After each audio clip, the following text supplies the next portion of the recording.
오지혜 제가 어릴 적에 할아버지 별명이 6시 5분 전이라고 들었어요. 독립운동을 하시다 일본 순사로부터 심한 고문을 당하셔서 손가락도 부러지시고 척추가 휘어서 항상 약간 기울어진 자세로 다니셨기에 이런 별명이 붙으셨다죠. 오지혜 그리고 할아버지께서는 영화도 결국 대중을 선동하는 가장 확실한 길이라 판단하셔서 독립운동 전략의 일환으로 하신 거라는 하셨고요. 아무튼 오지혜는 윤소정과 오현경의 맏딸로 태어나 자연스럽게 배우로 성장하게 됩니다.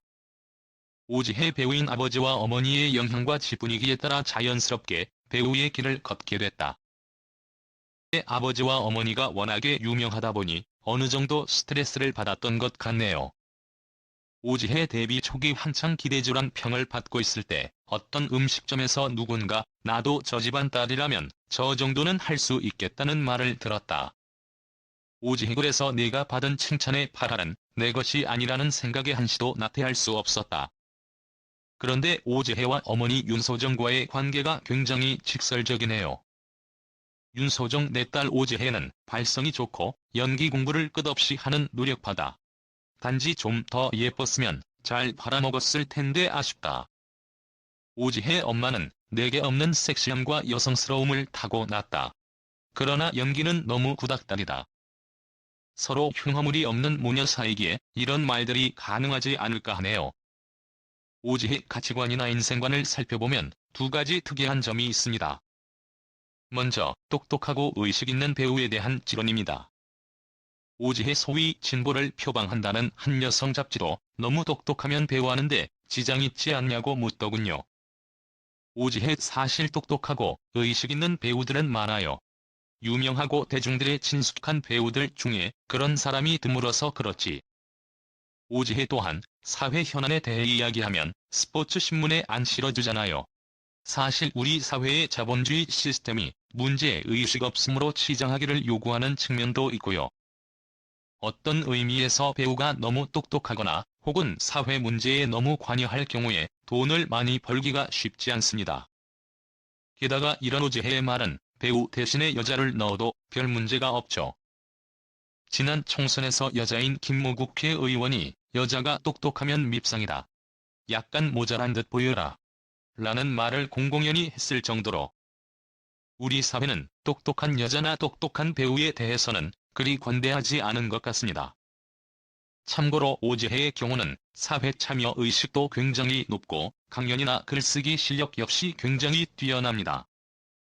연예인이 정파색을 드러내기가 쉽지 않은데 오지혜는 남편 이경은과 함께 지난 2004년 민노당에 가입하기도 했죠. 오지혜 인생관이나 정치적 세계관은 민노당과 맞지만 지난 대선에서는 당선 가능성으로 인해 노무현 후보를 찍었다. 오지혜 평소 사석에서 노무현 대통령을 비판하는 문화예술인들에게야 그게 대통령 혼자 한다고 되겠냐고 변호하는 입장이었지만 이번 이라크 파병 문제에 있어서 만큼은 해도 너무 한다는 생각이 들었다. 오지혜 요즘 나의 걱정은 우리 애가 자라서 전쟁은 나쁜 거 맞지? 근데 그 옛날 우리나라가 전쟁한다고 할 때 엄마랑 아빤 뭐 했어? 이렇게 묻는다면 정말 등에서 땀이 쭉 난다. 오지혜 저 사람들 죽이고 나서 석유 뺏어오니까 너무 행복해. 이런 마음이 들까? 확실히 오지혜는 비판적인 노무현 지지자였고 노무현 정책에 대하여 찬성과 반대를 분명히 했습니다. 연예인, 특히 여자 연예인 중에서 이런 사람은 그리 많지가 않죠. 참고로 탤런트 오지혜 남편 이영은 직업은 영화감독입니다. 둘은 지난 1997년 결혼을 했죠. 영화감독 이영은은 1971년 3월 24일 태어납니다. 올해 나이가 47살이죠. 이후 오지혜는 딸 한 명을 낳게 됩니다. 참고로 이영은 감독 프로필입니다. 1997년 영화 접속 조감독, 1999년 텔미썸 등의 조감독 및 단역 출연, 2000년 하면 된다, 각본 및 조감독. 그리고 지난 2005년 영화 이대로 죽을 순 없다란 작품으로 감독으로 데뷔를 했죠. 당시 이 작품을 위하여 부인 오지혜는 물론이고 장인 오현경과 장모 윤소정이 직접 출연하기도 했죠. 그래서 오현경은 대기업 회장을, 윤소정은 여의사 역할을 하는 등 한 작품에 온 가족이 출연했다는 진기록을 남기게 됩니다. 참고로 오지혜는 남편과 딸과 함께 양평에서 전원 생활을 하고 있습니다. 오지혜 전원 생활은 누구나 꿈꾸는 로망이잖아요. 서울을 벗어나 살아보려고 2006년도에 결심을 했어요. 오지혜 갑자기 물이라도 안 나오면 우리가 직접 고쳐야죠. 다행히 우리 신랑이 맥가이버예요.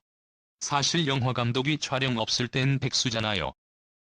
오지혜 우리 신랑은 선반이며 수납 공간 만드느라 엄청나게 못질을 했어요. 선반 회사 차려도 될 정도예요. 손재주 좋은 건 알았지만 서울에 있을 때는 시켜볼 기회가 없었는데 이제는 동네에서 공사 주문 들어올까 겁나요. 너무 잘해서. 물론 오지혜가 남편 이영은과 부부싸움을 하기도 하네요. 오지혜 신랑하고 싸우고 며칠 말 안 하고 지내다가도 만약에 저 사람이 갑자기 죽게 되면 내가 얼마나 미안하고 괴롭겠어요. 평생 미안하겠죠. 반대도 마찬가지고요. 그런 마음에 화해를 해요. 오지혜 사람이 언제 죽을지 알아야지. 못되게 살고 욕도 하고 살다가 갈 때 반성하고 화해하지. 그게 안 되니까. 오지혜 사실 사랑은 말로 안 하면 몰라요. 자꾸 고마워, 미안해, 사랑해 이렇게 자꾸자꾸 이야기를 해야 해요. 확실히 이런 말이 부부 사이에 꼭 필요한 말이 아닌가 하네요.